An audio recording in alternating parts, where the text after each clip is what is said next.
Assalamualaikum warahmatullahi wabarakatuh. Alhamdulillahirabbil alamin wa bihi nasta'in ala umuri dunya waddin. Wassalatu wassalamu ala asrofil anbiya'i wal mursalin wa ala alihi wa sahbihi ajmain, amma ba'du. Yang saya cintai dan saya banggakan, anak-anakku kelas 9 MTS Nurul Falah Arman, semoga kalian semua sehat walafiat. Alhamdulillah, kemarin kalian sudah mengikuti kegiatan PTM ya. Alhamdulillah sudah mulai berjalan PTM kita, pembelajaran secara tatap muka walaupun masih terbatas. Tapi yang paling utama kita sudah bertemu dengan Bapak Ibu guru kita, teman-teman kita, perangkat sekolah MTS Nurul Falah yang ada, dan terutama kalian bisa melihat lingkungan sekolah kembali setelah sekian tahun kalian belajar di rumah. Tapi untuk pelajaran saya kita masih belajar online, kita masih belajar di rumah. Tapi kalian tetap harus tambah semangat. Yang namanya terbatas itu belum sepenuhnya. Insya Allah sebentar lagi kita belajar akan sepenuhnya. Artinya tidak ada yang online. Sekarang masih ada yang online, termasuk pelajaran sejarah kebudayaan Islam pada pagi hari ini. Tapi tidak mengurangi rasa semangat kalian untuk belajar. Semoga tambah sehat walafiat, tambah semangat belajarnya. Apalagi kalau melihat hasil-hasil ulangan pertengahan semester kemarin, mungkin masih ada yang disempurnakan, masih ada waktu. Insya Allah kita mulai semesternya Desember, jadi masih ada waktu untuk menambah nilai-nilai yang kurang dari KKM. Anak-anakku yang berbahagia, untuk ini kita masuk pada bab 3 tentang peranan pondok pesantren di dalam dakwah Islam. Pesantren merupakan ujung tombak bagi dakwah Islam di Indonesia, karena mereka merupakan tumpuan bagi pembelajaran, pengenalan, pendidikan, terutama pendidikan ilmu-ilmu agama yang dipelajari di pondok pesantren. Ini merupakan dakwah Islam yang paling esensial. Istilah pondok pesantren ini, pondok kan berarti tempat tinggal atau rumah sederhana yang terbuat dari bambu, dari kayu. Itu pada zaman baheula zaman dulu seperti itu. Makanya kan ada pondok modern, ada pondok tradisional. Dahulu pondok memang masih menggunakan kayu, bambu. Letaknya juga berdekatan, dan ada para ustadz yang mengajarinya atau para guru asatidz.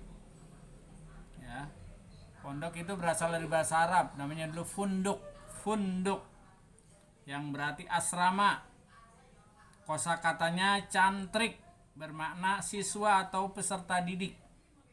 Dengan demikian, pondok pesantren merupakan perpaduan kotakasa lughatul arabiyyah wa lughatul lokal, bahasa Arab dengan bahasa lokal. Funduk, asrama, pondok, asrama, pondok pesantren.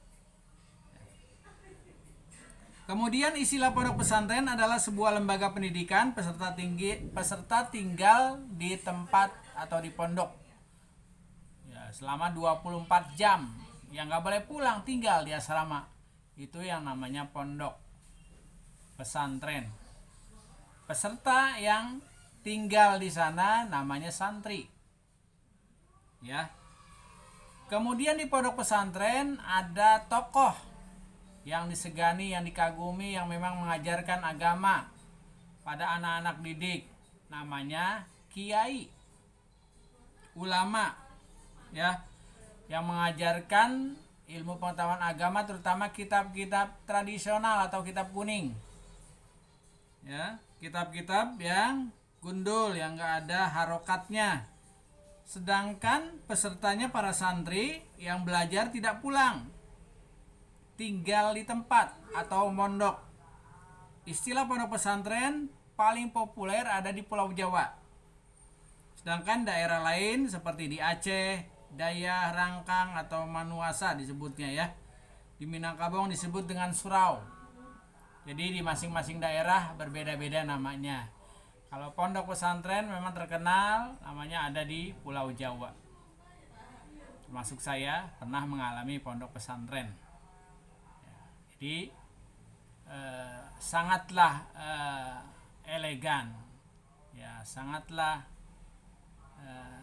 keharusan ya buat para yang ingin mempelajari ilmu pengetahuan agama, ya, mencari ilmu agama, terutama ilmu-ilmu yang kita kurang paham tentang ilmu kitab-kitab kuning, kitab-kitab gundul, ya, yang tidak ada harokatnya, kita akan pelajari. Karena di dalam kitab kuning bukan hanya mempelajari lughatul arabiyah, tapi nahwu syaraf juga diajarkan, dan ilmu-ilmunya juga bervariasi. Ada ilmu fikih, ilmu tauhid, ilmu usuluddin, ya, balaghah, ya, usul fikih, ya, sejarah, kemudian ilmu-ilmu eksak yang lainnya, ya, IPA dan lain sebagainya itu dipelajari di sana, ya. Jadi suatu tempat yang dikatakan pondok pesantren sedikitnya memang memiliki 5 unsur. Ada kiai, ada santri, ada masjid, ada musola, ada kitab-kitab klasik yang berbahasa Arab, ya, dan lain sebagainya. Kemudian juga pembelajaran. Itu memang sudah lazim, ya, disebut pondok pesantren. Jadi yang pertama kiai. Kiai ini adalah ulama merupakan unsur yang paling penting suatu pondok pesantren. Seorang ulama, seorang kiai ini merupakan jantungnya pondok pesantren. Karena kalau tidak ada kiai nggak mungkin ada pesantren. Jadi memang bahkan dia bisa memiliki pondok pesantren. Seorang kiai dapat mengatur perkembangan dan kelangsungan hidup pondok pesantren. Karena dia mengajarkan dari mulai baca alif-alifan sampai dia mengenal kitab kuning. Ya, juga diajarkan tentang akhlak, etika, ya, juga di pondok pesantren. Seorang kiai, seorang ulama adalah tokoh dalam masyarakat. Ucapan, perilakunya memang selalu dicontoh oleh para santri. Ya. Kalau di Jawa Barat disebutnya ajengan, ya. Kemudian yang kedua asrama. Jelas ini kalau pondok pesantren harus ada asrama, tempat tinggal para santri, yang menjadi pembeda sistem pendidikan tradisional di masjid-masjid kebanyakan dengan di pondok pesantren. Ya, sistem pondok pesantren hanya ciri khas sebuah pondok pesantren, melainkan juga penopang utama bagi pesantren yang dapat tumbuh dan berkembang. Pondok pesantren. Kalau tidak ada tempat nggak mungkin kita bisa. Kalau itu kan masih di surau-surau disebut pondok pesantren. Yang penting ada tempat, ada kiai, ada kitab yang diajarkan. Nah, itu sudah cukup. Ada pembelajaran yang betul-betul diajarkan secara teratur gitu, ya. Kalau istilah Qur'annya tartil lah, ya, teratur. Kemudian juga harus ada masjid atau surau. Atau zaman dulu namanya langgar. Ya. Sholat di mana? Sholat di langgar. Bukan berarti sholatnya dilarang, bukan. Nggak boleh, bukan. Namanya langgar atau surau. Itu memang harus ada di pondok pesantren. Jadi memang pondok pesantren ada ulama, ada kiai, ada santri, kemudian ada kitab-kitab yang diajarkan, ada masjid, ada surau. Itu merupakan satu kesatuan, ya, yang memang harus ada di dalamnya. Karena memang sangat keterkaitan antara satu dengan yang lain, ya. Yang ketiga, ya, masjid, karena masjid ada kegiatan yang dapat dilakukan di pondok pesantren, misalnya sholat jamaah, berzikir, doa, itikaf, dan mengaji kitab-kitab kuning. Nah, itu saling keterkaitan. Kalau kita belajar IPA mah ada simbiosis mutualisme, satu dengan yang lain saling berkaitan. Ya, masjid, musola, kitab-kitab kuningnya kiai, santri, yaitu saling berkaitan. Ya, keempat inilah dia santri. Santri ini anak didiknya. Nggak mungkin tempatnya ada, kiainya ada, kitab yang diajarkan ada, tapi santrinya nggak ada. Harus ada ini santrinya. Jadi santri menuntut ilmu di pondok pesantren pada umumnya santri terbagi menjadi dua istilah. Ada yang mukim, ada yang santri kalong. Kadang-kadang kita kan mendengar, wah dia santri kalong. Santri kalong artinya orang-orang kampung yang dekat dengan pondok pesantren, tapi dia tidak nginap, tapi dia tetap mengaji. Ada gurunya.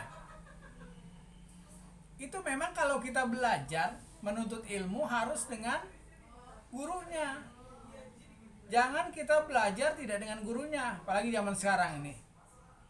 Ya, zaman sekarang maunya di handphone. Ya, lewat YouTube. Gurunya YouTube. Kalau kita salah, kita mau nanya juga nggak bisa. Tapi kalau kita ngaji ada gurunya, itu yang soheh itu, ya, yang benar. Kita kan nggak tahu, kita bisa nanya. Kalau di buku kita nggak paham, kita terus saja kita belajar. Bisa memang kita menghafal dan sebagainya, tapi kan kita ilmunya nggak tahu. Ilmunya di mana? Harus kita nanya langsung ke gurunya, yaitu kiai, ulama. Al ulama warasatul anbiya. Ulama ini kan pewaris bagi para nabi. Sekarang nabi nggak ada, yang ada ulama. Ulama kita belajar dengan ulama. Nah, ini yang dianjurkan oleh agama kita, agama Islam. Jadi ini merupakan satu kesatuan. Tadi ya di dalam pondok pesantren ada kiai, ada santri, ada masjid atau musola atau surau, ada kitab-kitab yang diajarkan ya dalam pembelajaran itu. Nah, ini merupakan satu kesatuan ya untuk menuju kegemilangan ya kita dalam mempelajari peranan dakwah Islam, terutama bagi pondok-pondok pesantren. Sekarang ini memang di zaman sekarang ini pondok pesantren menjadi tombak yang paling utama ya untuk kemajuan bangsa. Bangsa ini juga dibangun pada awalnya juga lewat para ulama, para kiai, memperjuangkan Negara Kesatuan Republik Indonesia atau NKRI. Ini juga yang berperan adalah ulama. Jadi patut berterima kasih pemerintah kita ya kepada para ulama. Kemudian apa-apa yang memang diajarkan oleh para ulama ya harus benar-benar kita dalami ya, kita pahami dan kita praktekkan. Peranan dakwah ini sangat baik. Peranan dakwah ini sangat bermanfaat sekali, terutama bagi perkembangan Islam di Indonesia. Pondok pesantren menjadi benteng utama bagi kemajuan bangsa ini. Kita dapat belajar ilmu-ilmu agama, kita dapat bisa menghadang para penjajah dan sebagainya. Ini juga lewat peran pondok pesantren yang sangat-sangat hebat ya dalam mempertaruhkan kemenangan ini. Ini yang saya sampaikan kepada kalian semua agar kalian juga paham dan mengerti ya untuk bagaimana caranya bisa seperti itu. Jadi kita harus lebih semangat ya, lebih aktif ya di dalam menuntut ilmu ini agar apa-apa yang kita inginkan, apa-apa yang kita ciptakan ini akan menjadi baik.